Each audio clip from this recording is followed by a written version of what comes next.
اسی طرح سے رمضان کے اعمال میں سے ایک عمل جس سے بہت سارے لوگ غفلت میں پڑے رہتے ہیں وہ صدقۃ الفطر ہے، جس کو ہم فطرہ کہتے ہیں۔ صدقۃ الفطر صدقات میں سے ہے، اور یہ مرد، عورت، غلام، آزاد، چھوٹا بڑا بچہ، پیٹ سے باہر کا بچہ سب پر فرض ہے۔ ہاں، پیٹ کے اندر جو بچہ اس پر نہیں ہے، جو بچہ ہو چکا ہے۔ آپ سوچیں کہ پیٹ سے باہر ہی ہوتا ہے بچہ، اندر کیسے ہوتا ہے؟ پیٹ میں بھی تو ہوتا ہے، اس پر صدقہ فطر نہیں ہے۔ ہاں، لیکن اگر وہ سورج غروب ہونے سے پہلے پیدا ہو جائے، اگر بچہ رمضان کے ختم ہونے کے وقت میں آخری روزے کی شام میں، اسی لیے بتا رہا ہوں کہ معلوم ہو جائے لوگوں کو، تو اس کا بھی آپ کو صدقۃ الفطر اس کی طرف سے بھی دینا پڑے گا۔ تو یہ اس کا مسئلہ ہے۔ اللہ کے رسول صلی اللہ علیہ وسلم فرماتے ہیں زکوٰۃ الفطر طہرۃ للصائم من اللغو والرفث۔ زکوٰۃ الفطر جس کو فطرہ کہتے ہیں، اس کی حکمت کیا ہے؟ کیوں؟ کیا اس کی وجہ کیا ہے؟ کیوں دیتے ہیں ہم لوگ؟ ویسے بھی تو زکوٰۃ دے رہے ہیں، ویسے تو خرچ کر رہے ہیں، یہ اسی دن اور اسی وقت میں اور اسی مقدار میں کیوں؟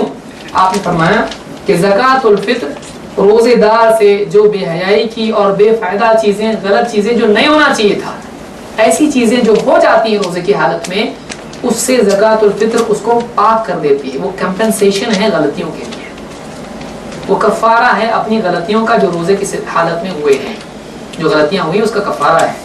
تو طہرۃ للصائم من اللغو والرفث، کہ روزے دار کو لغو سے، لغو کہتے ہیں بے فائدہ چیزیں جو نہیں ہونا چاہیے تھا، اور رفث کہتے ہیں گندی بے حیائی کی چیزیں، تو ایسی چیزوں سے روزے دار کو کیا کرتی ہیں؟ پاک کرتی ہیں۔ وطعمۃ للمساکین، اور صدقۃ الفطر یا زکوٰۃ الفطر یا فطرہ مسکین، غریب اور بھوکے یا تنگ دست لوگوں کے لیے کھانا ہو جاتا ہے، ان کو کھانے ملتا ہے۔ عید کے دن کم سے کم وہ بھوکے نہ رہے مسلمان، اتنی تو غیرت مسلمانوں میں ہونا چاہیے کہ ایک بھی مسلمان بھوکا نہ رہے۔ اور ایسا ہوتا ہے بعض اوقات، کئی گھر ایسے ہوتے ہیں کہ جن میں ان کے پاس خود کچھ نہیں ہوتا ہے، تو یہ ہمارا کام ہے تلاش کرنا۔ من اداها قبل الصلاة فهي زکاۃ مقبولہ، جو نماز سے پہلے یعنی عید کی نماز سے پہلے صدقۃ الفطر دے دے تو اللہ کے نزدیک وہ مقبول زکوٰۃ ہے، یعنی یہ بھی زکوٰۃ کی قسموں میں سے آتا ہے، لیکن یہ الگ ہے، وہ الگ ہے۔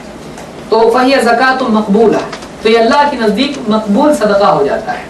ومن اداها بعد الصلاة فہی صدقۃ من الصدقات، اور جو عید کی نماز کے بعد فطرہ دے تو آپ نے فرمایا یہ دوسرے صدقوں کی طرح ہے جو سال بھر آدمی دیتا ہے، یہ کوئی اسپیشل نہیں ہے، اس سے وہ بات نہیں ملے گی جو فضیلت اس کی ہے۔